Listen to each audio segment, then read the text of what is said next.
અને આપણે સૌ જાણીએ છીએ કે 1950 ની અંદર 26મી જાન્યુઆરીના દિવસે આપણે જે આજે પ્રજાસત્તાક દિન ઉજવીએ છીએ, ડોક્ટર બાબા સાહેબ આંબેડકરે આ દેશને આપેલી બંધારણની એક મોટી દેન છે. મિત્રો આપણે અનેક ક્રાંતિવીરો, અનેક આપણા દેશના રાષ્ટ્રનાયકોને આધારે આપણે આ દેશને આઝાદ કરી છે કે આ દેશની અંદર આપણે મિત્રો આઝાદ દેશની અંદર આપણે સૌ એક નાગરિક થઈ શક્યા છીએ. મિત્રો આજે આ દેશની અંદર હવે મરવાની જરૂર નથી, હવે મિત્રો જીવવાની જરૂર છે અને કંઈક ને કંઈક કરવાની જરૂર છે. આપણે આ દેશ આઝાદ દેશની અંદર આપણે શું કરી શકીએ? ફક્ત ને ફક્ત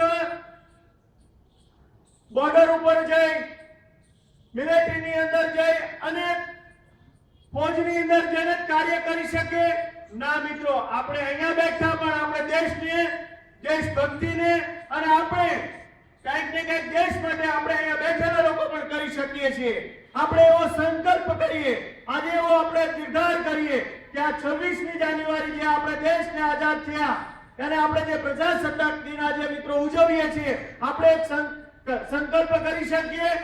અહીંયા બેઠેલા મારા વિદ્યાર્થીઓને કહેવા માંગુ છું, અહીંયા બેઠેલા વાલીઓને કહેવા માંગુ છું કે આપણે આજે પ્રણ લઈએ કે રાષ્ટ્રની સંપત્તિ છે, આ રાષ્ટ્રની જે વસ્તુઓ છે, હું મારા જીવનની અંદર એક આપણે સંકલ્પ કરીએ કે હું ક્યારે પણ ટ્રાફિકની અંદર હું રોંગ સાઈડ નહીં જાઉં. આ પણ એક દેશની મોટામાં મોટી મિત્રો સેવા છે. આ સેવા આપણે કરી શકીએ. એનાથી આગળ વધીને મિત્રો કહું છું કે આ દેશની અંદર જે આપણે વૃક્ષો છે, જે આપણે સરકારી કોઈ પણ મિલકતો છે, એનો હું મારા ઘરની અંદર મારી જે વસ્તુ વાપરતો, મારી જે વસ્તુનો ઉપયોગ કરતો, એ પ્રકારનું જો આપણું જીવન હશે તો મિત્રો આ દેશને આઝાદ છે જે આ પ્રગતિ નથી કરી શકાય એટલી પ્રગતિ મિત્રો આપણે થોડા ગાળાની અંદર મિત્રો આપણે કરી શકીએ. મિત્રો આપણે સૌ આપણે આઝાદ દેશની અંદર આજે જ્યારે જીવી રહ્યા છીએ એના માટે જે લોકોએ બલિદાનો આપ્યા, હવે મિત્રો આપણે કંઈક ને કંઈક આ યુવાનો આ દેશને કંઈક ને કંઈક કરી શકે એવા જ્યારે કાર્યો થઈ રહ્યા છે. મિત્રો તમને હું એક બે બાબતો યાદ અપાવવા માંગુ છું.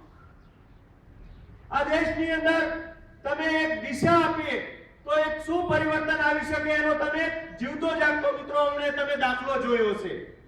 આપણા દેશના પ્રાઇમ મિનિસ્ટર નરેન્દ્રભાઈ મોદીએ એમના હાથમાં ઝાડુ પકડી અને જ્યારે સ્વચ્છતાનું જે અભિયાન છેડ્યું છે મિત્રો, એની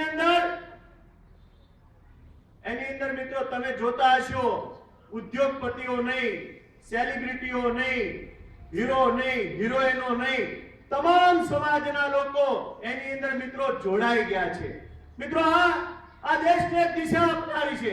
તમે પણ કલ્પના કરીએ છીએ આપણે જ્યારે વિદેશની ધરતી પર જઈએ છીએ ત્યારે જે ચોકલેટ ખાઈએ છીએ અથવા કંઈ પણ આપણી વસ્તુ આપણે નાસ્તો કરીએ, કંઈ પણ કાગળ હોય તો એ મિત્રો આપણે રસ્તા ઉપર ત્યાં ફેંકતા નથી.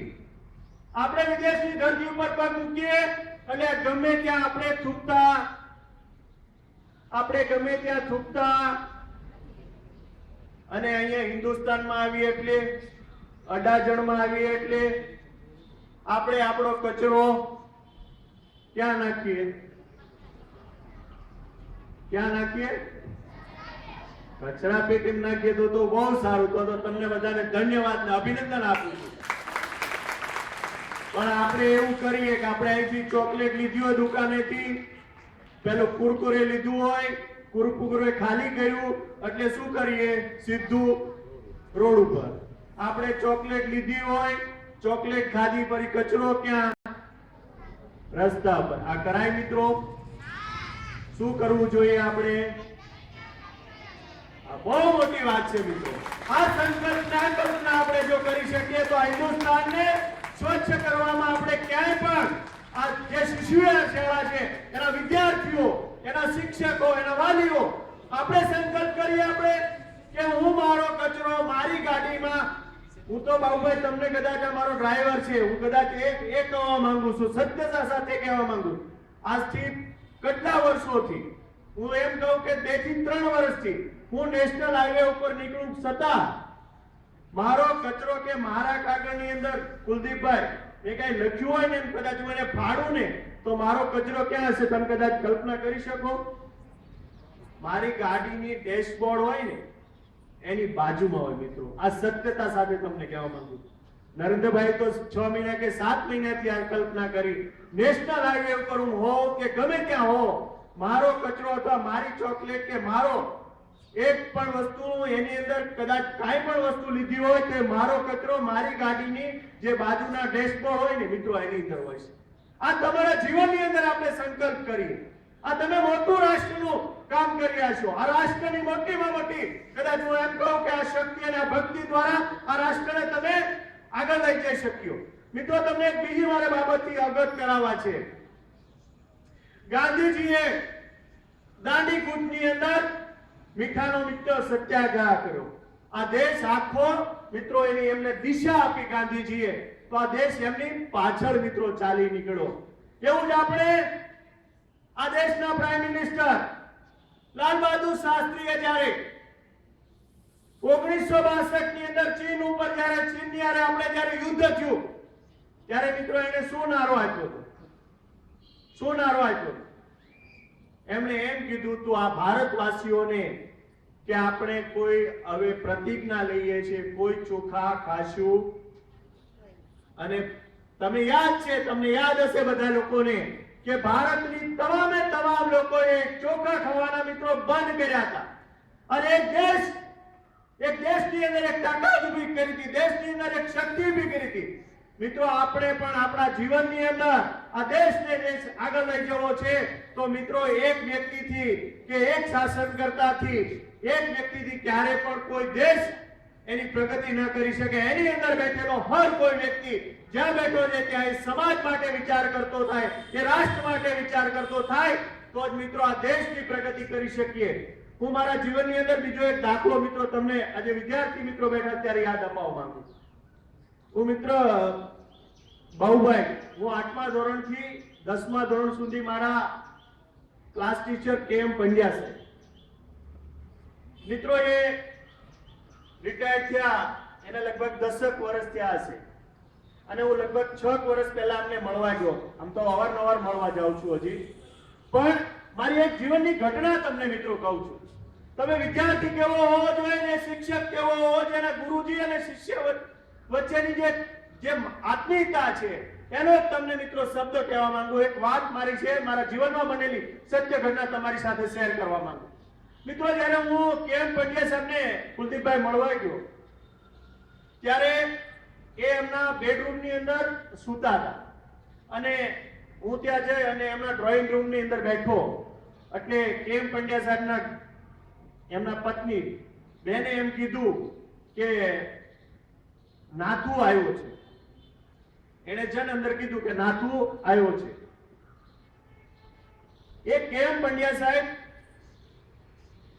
સૂતા હતા ત્યાંથી ઉઠી અને સીધા ડ્રોઈંગ રૂમમાં મિત્રો આવ્યા અને આવીને મને આજે 7 વર્ષ પહેલા શબ્દો એવા મારા આજે જીવનની અંદર ગુંજે છે. એ આવીને શું કીધું એમને ખબર? કે નાથુ તું આવ્યો ને તો મારા શરીરની અંદર હિમોગ્લોબિન વધી ગયું.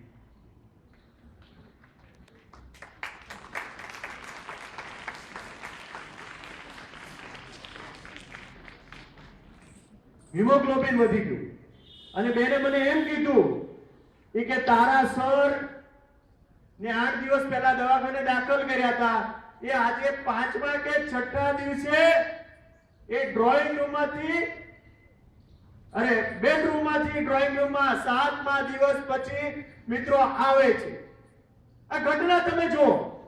એને એક વિદ્યાર્થી એના શિક્ષકને મળવા જાય છે, એક વિદ્યાર્થી એમના ટીચરને મળવા જાય છે તો એની અંદર કેટલી તાકાત આવે છે અને એના હિમોગ્લોબિનના તત્વો વધી જાય છે. મિત્રો અહીંયા બેઠેલા વિદ્યાર્થી એના જીવનની અંદર એના શિક્ષકોનો હિમોગ્લોબિન વધારી દે અને એવો શિક્ષક પણ હોય કે એના વિદ્યાર્થીને એમ થાય કે રિટાયર થયા પછી આજે મારે એમને 30 વર્ષ પહેલા મને મિત્રો ભણાવ્યો છે, પણ મારો અને એમનો અત્યારનો સેતુ પણ હું ગઈકાલનો એમનો વિદ્યાર્થી છું. એ પ્રમાણેનું જીવન જો આપણે બધા જીવીએ તો હું માનું છું કે જે બાબુભાઈ ને આની ટીમ જે આખી કામ કરી છે, અહીંયા વિદ્યાર્થી મિત્રો જે આગળની કવાયત કરી રહ્યા છે, જે શિક્ષક મિત્રો કવાયત કરી રહ્યા છે અને દેશને જે આગળ વધારવાની માન્ય નરેન્દ્રભાઈ કોશિશ કરી રહ્યા છે અને દેશ આગળ વધે એના માટે જે પરિશ્રમ કરી રહ્યા છે, એના માટે કદાચ આપણે એમ કહી ગઈકાલે બાબુભાઈ આપણા આ દેશની અંદર અમેરિકન રાષ્ટ્ર પ્રમુખ ઓબામાજી આવ્યા છે. એને બીજું ચાય પે ચર્ચા તો કીધી, પણ કદાચ એને ગઈકાલે એક શબ્દ બહુ સ્પષ્ટ કીધો અને બહુ સરસ કીધો કે મેરે સે કમ સોતા હૈ નરેન્દ્ર મોદી. આ તમને બધાને યાદ છે મિત્રો, એક રાષ્ટ્ર, એક કેવા દેશનો રાષ્ટ્ર કે જે કહેવાય કે જેની પાસે બધું જ છે, એ દેશનો રાષ્ટ્રપતિ, રાષ્ટ્ર પ્રમુખ આપણા દેશના પ્રધાનમંત્રીના કહે. એટલે મિત્રો આપણે સૌ આજના દિવસે એવો સંકલ્પ કરીએ કે આ દેશની અંદર જે કાંઈ છે, આપણે આપણા દેશની અંદર આજે કલ્પના કરી, આ વિદ્યાર્થી મિત્રો કલ્પના કરે, અહીંયા બેઠેલો હર કોઈ વ્યક્તિ કલ્પના કરે કે કદાચ તમને મારા મિત્રો હું જણાવવું છે, મારે તમારી વધારે નહીં પણ ખાલી 2 મિનિટ લેવી છે. તમને કદાચ ખબર નહીં હોય મિત્રો, આ દેશની અંદર સરહદ ઉપર જેટલા લોકો શહીદ નથી થતા ને, એનાથી વધારે મિત્રો એક્સિડન્ટની અંદર આ દેશની અંદર લોકો મૃત્યુને પામે છે મિત્રો, મૃત્યુને પામે છે. એ ફક્ત ને ફક્ત શું હોય છે, તમે કદાચ કલ્પના કરતા હશો કે જે તમારું સર્કલ હોય એમાં તમે બધા સારી રીતે જો સર્કલ ફરીને જતા હો ને તો તમારી ગાડી સરખી ચાલતી હોય, અને મારી જેવો એક સારો એક ડાયો માણસ હોય, સારી 4 વ્હીલ ગાડી હોય ને શું કરે ખબર તમને? ફરવાનું એટલું જ હોય, પણ એ આડો આવીને આમથી આમ સીધો વળી જાય. એટલે તમારી મારી જેવા વિદ્યાર્થીઓને એ જતા કેટલી અડચણ થાય.